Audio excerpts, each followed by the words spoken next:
Welcome to HFY Beyond Terra, where humanity doesn't just survive, it becomes the galaxy's biggest surprise. Subscribe, and let's go beyond Terra. They told me not to bring gifts. Your presence is the gift, my liaison officer said with the tight smile of someone who had practiced the line in a mirror until it no longer sounded like a warning. I nodded like I understood, but I'd grown up on a ship where gifts were how you said I see you without taking up oxygen with sentimental speeches. A bolt turned down on a lathe for a crewmate who'd cracked a knuckle. A hand-stitched patch for a kid who missed a planet they'd never touched. A cup of tea with the last sugar cube pressed into the bottom. And flowers, real ones, not printed fabric or holograms, were the rarest gift of all. That's why I had them. The Eidolon station hung above Viridian like a crown made of scaffolding and light. Docking bays opened and closed like breathing lungs. Shuttles drifted in patient spirals. The station's inner ring spun slow enough that your stomach didn't complain, but fast enough that the air felt anchored. Real gravity, not the shipboard trick of constant acceleration. The Viridian Queen was arriving to address the conquered. I was not someone who should have been anywhere near a crown. I was a systems tech, a glorified mechanic with a talent for persuading stubborn machines to cooperate and a history of saying the wrong thing at the wrong time. The only reason my boots were on that station was because the Concord's life support array had started singing in harmonics no one liked, and my ship, Wayfarer's Mercy, carried one of the last old model calibrators compatible with the array's archaic firmware. Someone important decided it would look good to have a human fix it. Someone else decided it would look even better if I did it quietly. That lasted all of 2 hours. By the time I finished the first recalibration cycle, half the station's media drones were hovering outside the maintenance bay, and my liaison was sweating through his uniform. "You're trending," he whispered like it was contagious. "I'm what? Never mind, we have to get you to Hall Meridian. The Queen wants to meet the technician who stabilized her address venue." I stared at him. Her address venue. The Concord Chamber's environmental control ties into the same array. If the harmonics spiked during her speech, it could have embarrassed her. I didn't do it for her. He blinked like I'd spoken a language without vowels. "Of course you did." I didn't correct him. In the Concord, intention was less important than optics. On the way to Hall Meridian, we passed an atrium where Viridian flora grew behind transparent shielding. Real trees, real soil, real water falling in a thin, constant veil. The Viridians cultivated life the way old nobles collected art, as proof they could. I paused at the botanical display, drawn to a cluster of pale blossoms that looked like paper folded into stars. My liaison tugged my sleeve. "We don't have time. I only need a minute." He sighed the way men do when they know they're losing an argument to something they can't file paperwork against. 1 minute. I leaned closer to the shield. The blossoms were labeled in the station's trade pigeon.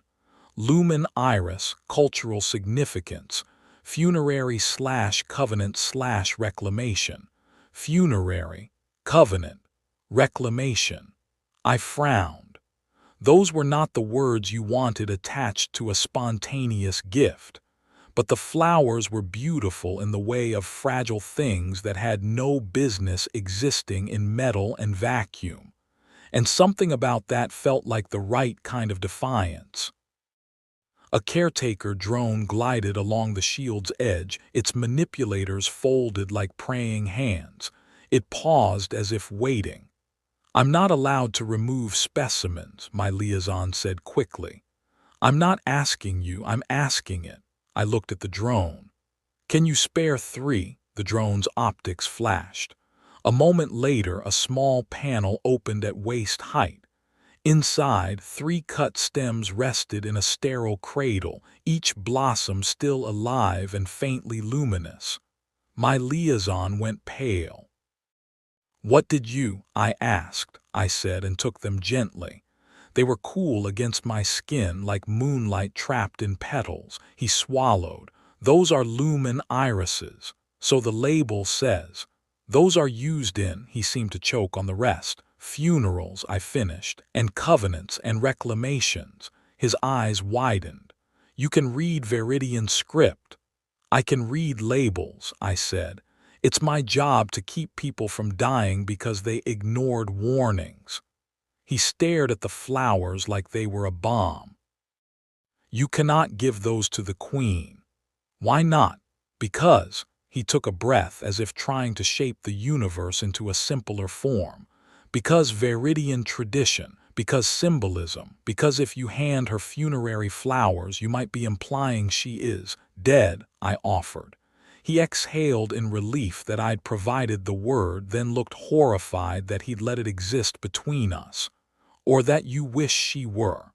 I glanced at the blossoms again. They didn't look like death.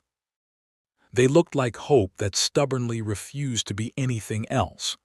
"What about covenant?" I asked. "That's worse."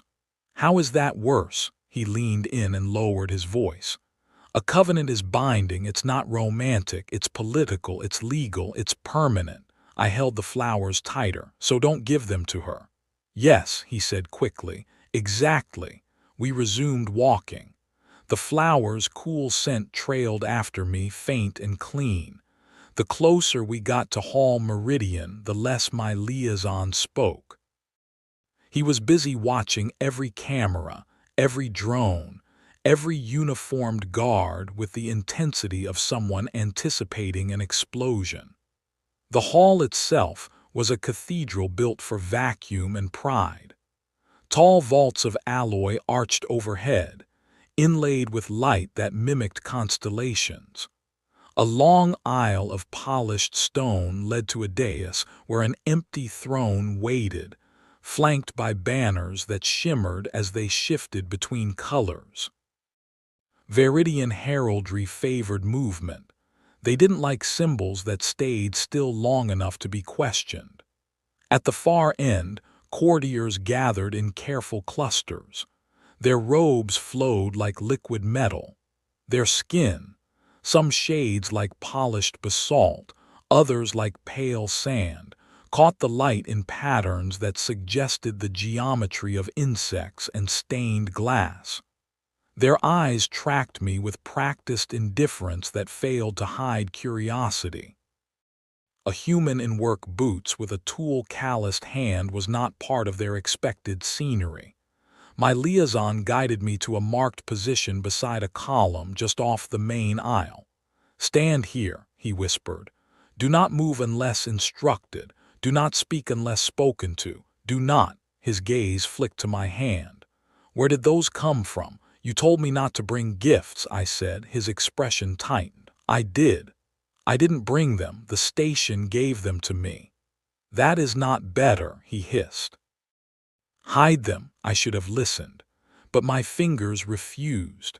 The lumen irises felt like a promise I didn't understand yet, and I'd spent too much of my life letting other people decide which promises I was allowed to make.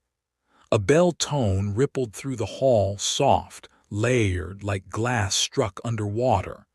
Everyone shifted, aligning themselves along invisible lines.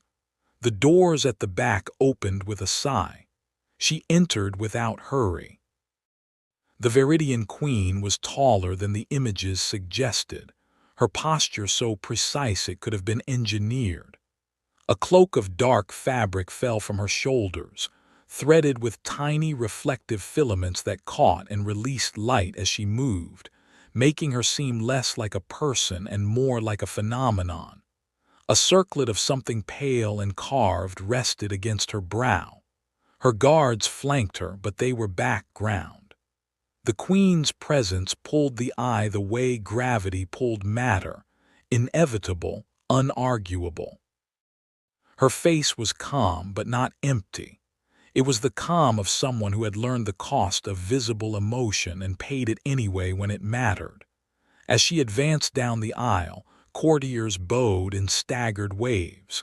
Some dropped to one knee.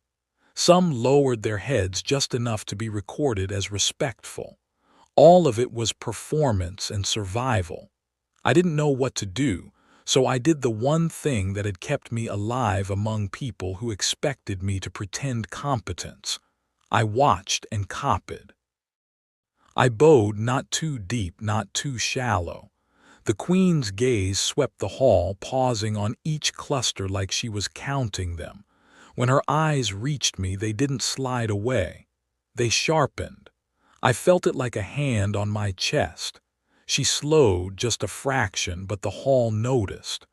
A ripple of attention moved through the crowd. My liaison made a strangled noise behind his teeth.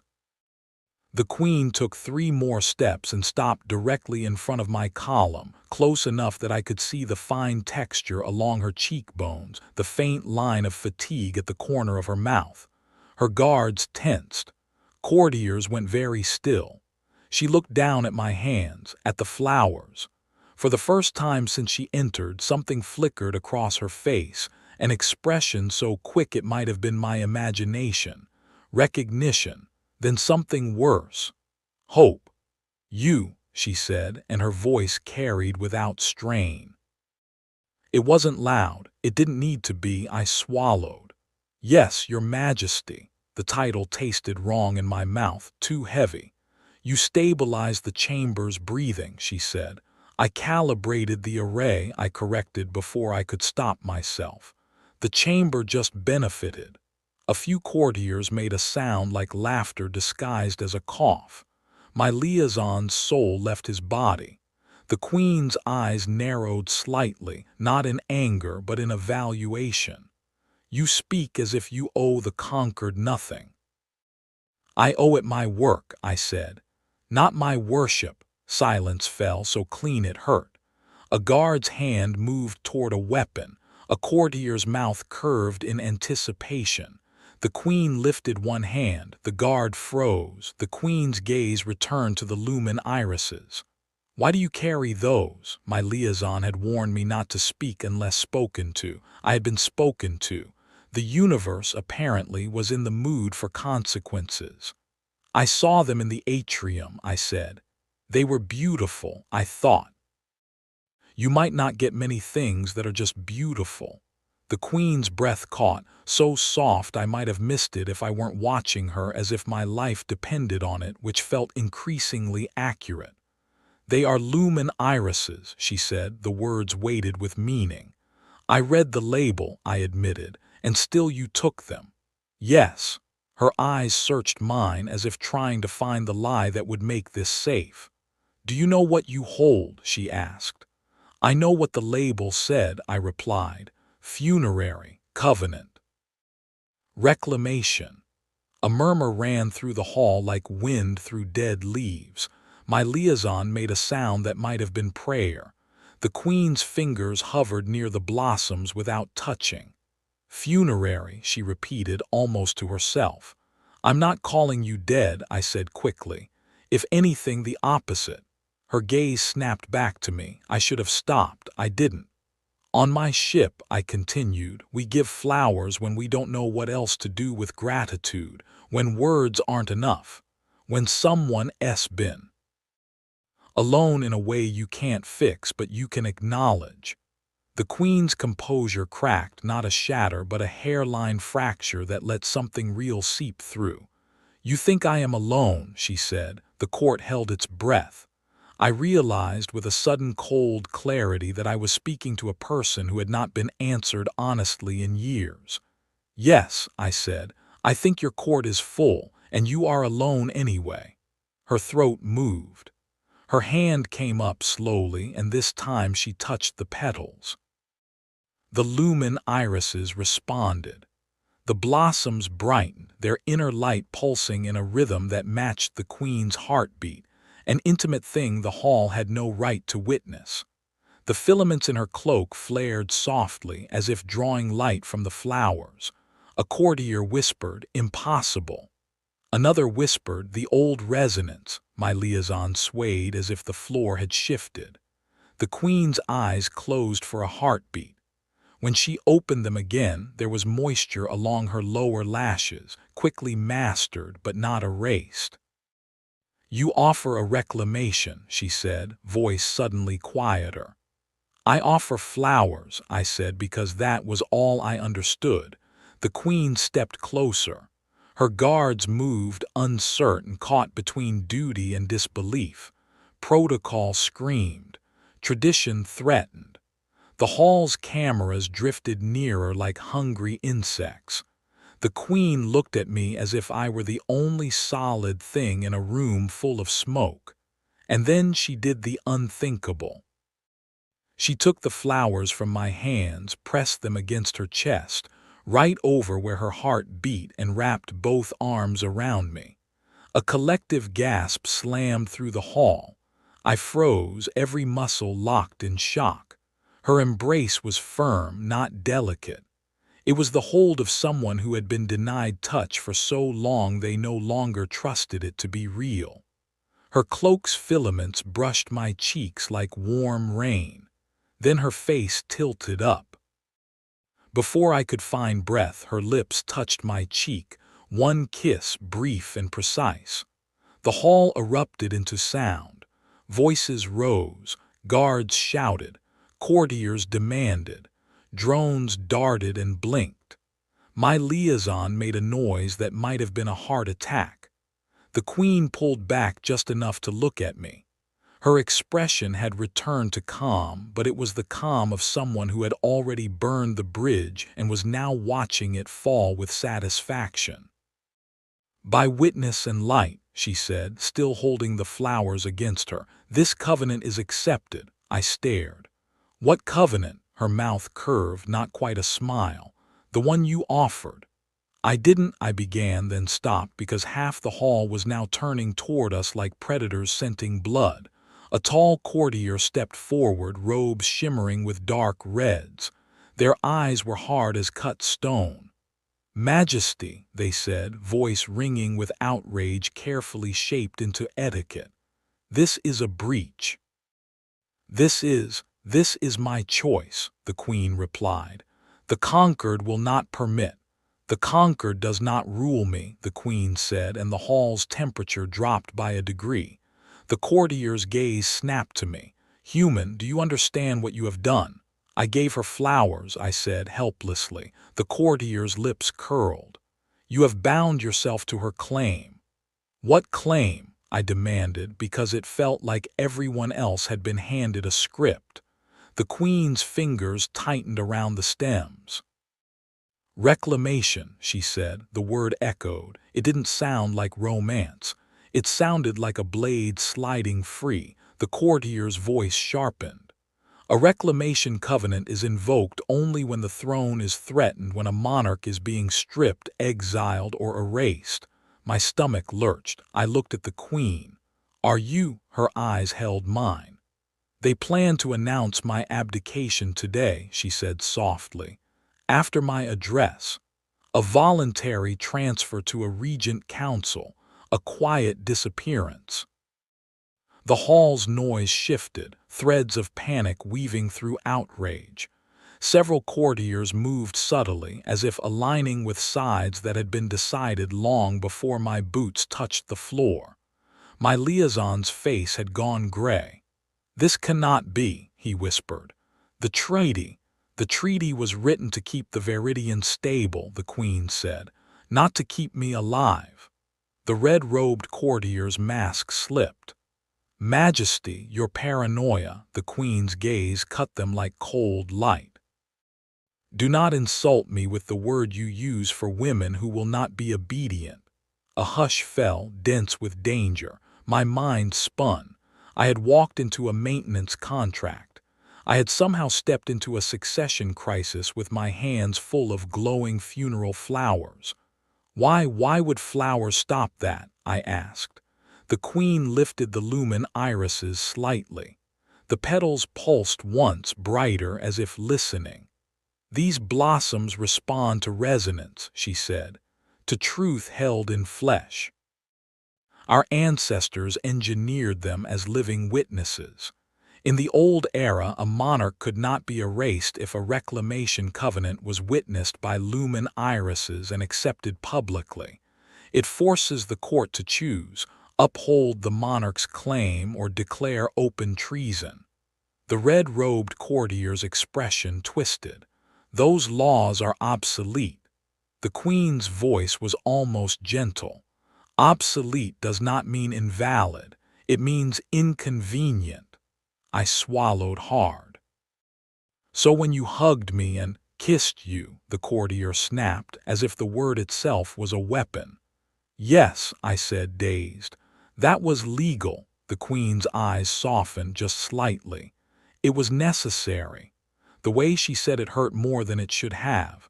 Then her gaze steadied. But it was not only that. The hall surged again as guards formed lines, separating clusters.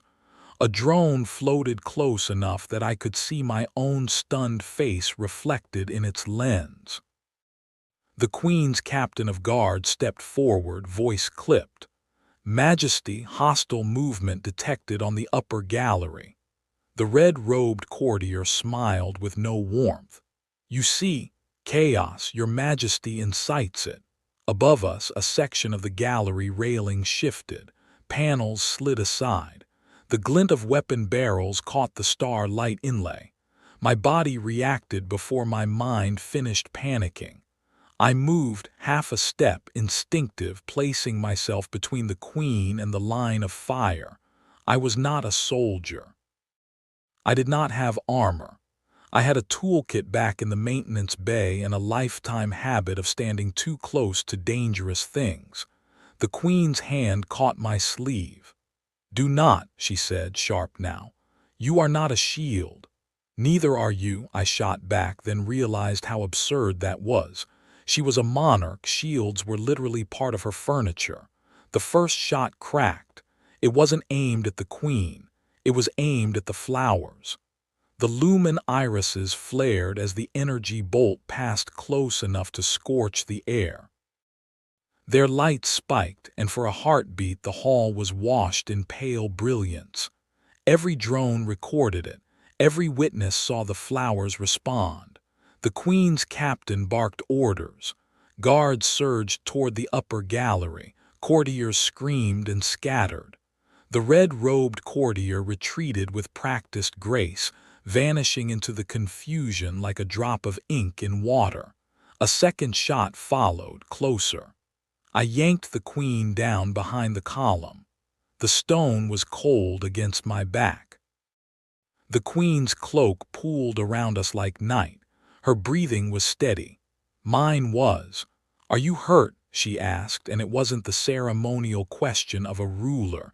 It was the urgent question of a person who had just watched someone step into danger for her. No, I managed. Are you? No. Above, footsteps thundered. The crack of return fire echoed. Somewhere, glass shattered. The queen looked at the lumen irises clutched against her chest. Their light had dimmed to a steady glow.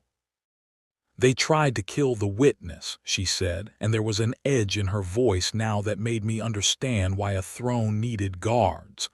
I didn't witness anything on purpose, I said. Her eyes flicked to me. That is why it worked. A laugh bubbled up in my throat, hysterical, disbelieving. That's the nicest thing anyone's ever said about my incompetence. For the first time, the queen's mouth curved into something unmistakably human. You are not incompetent, technician. Please don't call me that. What do you prefer? I hesitated. Elia's. She repeated it softly as if testing how it felt. Elia's. The gunfire above lessened. Orders shouted. A final crash, then silence except for heavy breathing and the whir of drones. The queen's captain appeared at the edge of the column, visor cracked. "Majesty, the assassins are secured. 2 were court security in borrowed armor. The rest fled into service corridors." The queen rose smoothly, cloak settling. She held the lumen irises high enough for the hall to see. Her voice carried again, amplified by nothing but authority. "Witnesses," she said, "you have seen the attempt to sever the covenant's proof. You have seen the flowers respond. You have seen treason unveiled in the act of concealment." Murmurs spread like fire. The queen's gaze swept the hall, and where it landed, people looked away, not out of respect, but out of guilt. "I will deliver my address," she continued, "and then I will convene a tribunal. Not in secret, not in whispers, in open session before the Concord's recorders and your own ancestors' law." The red-robed courtier reappeared at the edge of a group, face composed. "Majesty, this is reckless." The queen's eyes found them. "Reckless is thinking the galaxy will not notice when you steal a crown quietly." A tremor ran through the court. Then, as if remembering something, the queen turned to me. I was still close, still half hidden by the column, still trying to convince my heart to return to a sane tempo. She stepped toward me. My liaison reappeared, eyes wild, hands fluttering as if trying to catch the queen's attention without earning it. "Majesty, protocol." The queen did not look at him. She looked at me, and in front of everyone she lowered her voice. "You did not intend to bind yourself," she said. "No," I admitted. "I intended, I don't know, kindness." A moment that wasn't politics. Her gaze softened again, and the hall seemed to recede as if making space for the truth. "I remember moments like that," she said. "I remember them the way starving people remember the taste of bread." Something in my chest tightened. "I'm sorry," I said, helpless. "I didn't mean to make your life harder." "You made it possible," she corrected. A pause, then quieter still. "But you are not property. This court will try to turn you into a symbol they can manipulate." "I will not." I blinked. "Then what does that kiss mean?" Her eyes held mine with a steadiness that felt like standing under a clear sky. "It means I chose," she said. "Not the council, not my keepers, not the ones who have planned my disappearance like an accounting adjustment." She glanced at the lumen irises. "It also means the law recognizes you as my declared ally." That sounds like a very polite way to say I'm in danger. "It is," she said without apology. "And I will protect you if you permit it." "If I permit it," I echoed, trying to find humor and finding only awe. "Your Majesty, you could order protection." "I could," she agreed, "but I asked because you deserve the dignity of consent." The words landed heavier than any title. In the distance, the hall's doors sealed. Security fields shimmered into place. Drones repositioned to capture the Queen's address, now more than ceremony, now a declaration of survival. I looked at the Queen, at the court watching us like a storm waiting to decide which direction to move. I thought about my ship, about anonymity, about the quiet safety of being unimportant. Then I thought about the way her arms had tightened around me, like someone clinging to a ledge in the dark, and how the flowers had answered her heartbeat as if the universe itself had been waiting for her to be acknowledged. "I permit it," I said, voice rough, "but only if you promise me something." Her brow lifted. "You bargain with a queen." "I bargain with people," I said. "Promise me you won't use me as a tool, not even to save yourself." Her expression sharpened into something like respect. "Agreed." "And promise me," I added, because if I was going to be reckless, I might as well be thorough, "that if you ever hug someone again, it will be because you want to, not because a court wrote it into your survival plan." For a moment, the Queen's composure wavered. Then she nodded once, precise as a blade's edge. "Agreed." The hall waited, breath held, as if the galaxy itself was listening. The queen turned toward the dais. She began to walk. Then she stopped. Without looking back, she extended her free hand toward me, palm open, not a command but an invitation. Every courtier saw it. Every drone recorded it. My liaison looked like he might faint. I took her hand. Her fingers were cool and steady and real. Together we walked down the aisle toward the throne that someone had tried to turn into a tomb. The queen stood at the dais, lumen irises glowing against her chest like captured dawn. She faced the Concord's recorders and the court that had forgotten what oaths were for, and she spoke, not as a symbol but as a living sovereign. "My people have mistaken silence for stability," she said.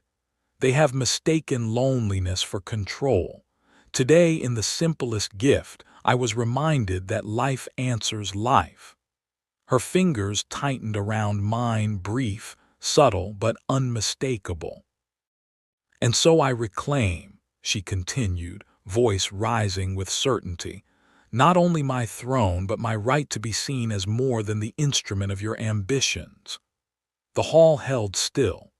Somewhere deep in the station, the life support array hummed, steady and whole, like a heart that had decided to keep going. When she finished, the court erupted again. But this time the sound was not outrage alone. It was fear and awe and the scrambling noise of people realizing the world had shifted beneath them. The queen stepped down from the dais and turned to me, her expression unreadable to everyone except the person close enough to see the soft truth behind it. "You gave me flowers," she said. "I did," I replied. "I'm sorry they came with a legal catastrophe." Her mouth curved again, the smallest smile, guarded but genuine. "On Viridian," she said, "we measure gifts by what they cost the giver." I swallowed. "And what did mine cost?" She looked at our joined hands, then back at me. "It cost you your quiet life," she said, "and perhaps your safety." "And what did it buy?" I asked. The queen lifted the lumen irises between us. Their light pulsed once, gentle now, like approval. "It bought me," she said softly, "a moment where I was not alone." The court swirled around us, politics and danger and history rearranging itself. But for that heartbeat, there was only her hand in mine and the cool scent of impossible blossoms and the sense that sometimes a small act of kindness could bend the trajectory of a planet. Then she leaned closer, close enough that only I could hear. "This time," she murmured, "I would like to hug you because I want to." My breath caught. "And the kiss," I managed. Her eyes warmed, just a fraction, like dawn breaking carefully. "We will negotiate that," she said, and for the first time since I'd arrived on Eidolon Station, I believed the future could be something other than survival. Outside the hall, the station's lights continued their steady orbit above Viridian. Inside, the queen reclaimed her gravity. And somehow, against all reason, I found mine beside her.